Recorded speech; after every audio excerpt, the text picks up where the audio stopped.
डर एक ऐसा एहसास है जो किसी को भी कभी भी जकड़ सकता है। पर क्या कोई अपने सबसे गहरे डर पर जीत हासिल कर सकता है? चलिए आज विलियम डगलस की कहानी गहरा पानी के जरिए इसी सवाल का जवाब ढूंढते हैं। फ्रैंकलिन डी रूजवेल्ट ने कहा था, हमें सिर्फ डर से ही डरना चाहिए।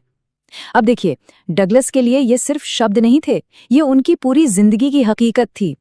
उनके लिए असल दुश्मन पानी था ही नहीं, बल्कि पानी का वो खौफ था जो उनके अंदर बस गया था। तो सवाल ये है कि आखिर ये डर शुरू कहाँ से हुआ? देखिए, इसकी जड़ें डगलस के बचपन में बहुत बहुत गहरी थी। कोई एक घटना नहीं, बल्कि 2 घटनाओं ने मिलकर उनके मन में पानी का एक ऐसा खौफ बैठा दिया जो सालों साल उनका पीछा करता रहा। जरा कल्पना कीजिए, एक 3 साल का बच्चा है, अपने पिता के साथ समंदर किनारे खड़ा है और तभी एक जोरदार लहर आती है और उसे अपने नीचे दबा लेती है। कुछ पलों के लिए सांस रुक जाती है। ये था पहला झटका। फिर कुछ साल बाद जब वो 10-11 साल के हुए और हिम्मत करके तैरना सीखने की सोची, तो जानते हैं क्या हुआ? वही पुराना डर, वही दहशत फिर से लौट आई। अब यहाँ एक दिलचस्प बात है। उन्होंने तैरना सीखने के लिए खतरनाक याकीमा नदी को नहीं चुना, जिसके बारे में उनकी माँ हमेशा डराती रहती थी। नहीं, उन्होंने चुना YMCA का पूल, जो कि एक सुरक्षित जगह मानी जाती थी। कम से कम उन्हें तो ऐसा ही लगा था। एक तरफ सिर्फ 3 फीट गहरा, दूसरी तरफ 9 फीट, मतलब सब कुछ कंट्रोल में लग रहा था। लेकिन कभी कभी जो जगह सबसे महफूज लगती है ना, वही सबसे बड़ा धोखा दे जाती है। कहानी का असली मोड़ तो अब आने वाला था। एक दिन वो पूल के किनारे अकेले बैठे थे, शायद दूसरे बच्चों का इंतजार कर रहे थे।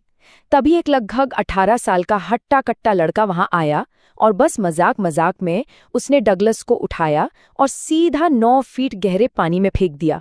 अब देखिए, पानी के अंदर जाते हुए भी उनका दिमाग तेजी से चल रहा था। एक प्लान भी बना लिया। जैसे ही पैर जमीन को छुएंगे, पूरी ताकत से ऊपर की तरफ उछलेंगे और कॉर्क की तरह सतह पर आ जाएंगे। लेकिन हकीकत प्लान से बिल्कुल अलग थी। ऊपर आने का सफर मानो सदियों जितना लंबा था। दूसरी कोशिश में तो हाथ पैर जैसे पत्थर के हो गए और तीसरी कोशिश तक फेफड़ों में पानी और दिमाग में सिर्फ खौफ भरा था। और वो सिर्फ 9 फीट की गहराई नहीं थी। डर के उस आलम में वो 9 फीट 90 फीट जैसे लग रहे थे। यही तो है खौफ की ताकत। ये हकीकत को पूरी तरह से बदल देता है। ये सिर्फ घबराहट नहीं थी, नहीं, ये एक तरह का लकवा था। एक ऐसा खौफ जिसने उनके हाथ पैर को एकदम बेजान कर दिया। दिमाग तो चीख रहा था, हिलो, बाहर निकलो, पर शरीर ने जैसे सुनना ही बंद कर दिया था। खैर, किसी तरह उन्हें बचा तो लिया गया, लेकिन वो हादसा वहीं खत्म नहीं हुआ। असल में उस अनुभव ने उनकी जिंदगी पर एक ऐसी गहरी परछाई डाल दी जो सालों तक हटी ही नहीं। हालत ये थी कि उस रात खौफ के मारे वो खाना तक नहीं खा पाए। कई दिनों तक दिल में एक अजीब सी दहशत बैठी रही और उस दिन के बाद पानी का जिक्र आते ही उनके हाथ पैर कांपने लगते। और वो पूल, उस तरफ तो उन्होंने दोबारा मुड़कर भी नहीं देखा। और ये डर सिर्फ उस पूल तक ही सीमित नहीं रहा, इसने तो उनकी जिंदगी की कई छोटी बड़ी खुशियों पर ही कब्जा कर लिया था। झीलों में दोस्तों के साथ बोटिंग करना हो या मछली पकड़ने जाना हो, ये सब उनके लिए अब नामुमकिन हो चुका था। जहां भी पानी होता, वही पुराना खौफ उन्हें जकड़ लेता और सारा मजाक किरकिरा हो जाता। सालों तक इस डर के साये में जीने के बाद आखिरकार एक दिन उन्होंने तय किया, बस अब और नहीं, वो अपनी जिंदगी को इस तरह एक डर के हवाले नहीं कर सकते थे। उन्होंने फैसला किया कि वो इस खौफ का सामना करेंगे और इसके लिए उन्होंने एक इंस्ट्रक्टर की मदद ली। इंस्ट्रक्टर का तरीका वाकई कमाल का था। उन्होंने डगलस को सीधे गहरे पानी में नहीं धकेला, बल्कि तैरने की पूरी प्रक्रिया को छोटे छोटे आसान हिस्सों में तोड़ दिया। पहले एक रस्सी के सहारे उन्हें पानी में सुरक्षित महसूस कराया, फिर पानी के अंदर सांस छोड़ने और बाहर लेने का तरीका सिखाया। उसके बाद पैरों से किक करना और आखिर में इन सब टुकड़ों को जोड़कर एक पूरा स्ट्रोक बनाना। पर यह कोई जादू की छड़ी नहीं थी जो एक दिन में घूम गई। उस गहरे बैठे खौफ को बस थोड़ा सा कम होने में ही पूरे 3 महीने लग गए। ये हर रोज की मेहनत, हिम्मत और लगन का नतीजा था। तो इंस्ट्रक्टर ने तो अपना काम कर दिया था। उन्होंने कह दिया, अब तुम एक तैराक हो। पर डगलस के मन में अभी भी एक सवाल घूम रहा था, क्या वो सच में इस डर से आजाद हो गए थे? क्या वो डर पूरी तरह से खत्म हो गया था? असली परीक्षा तो अब शुरू होनी थी।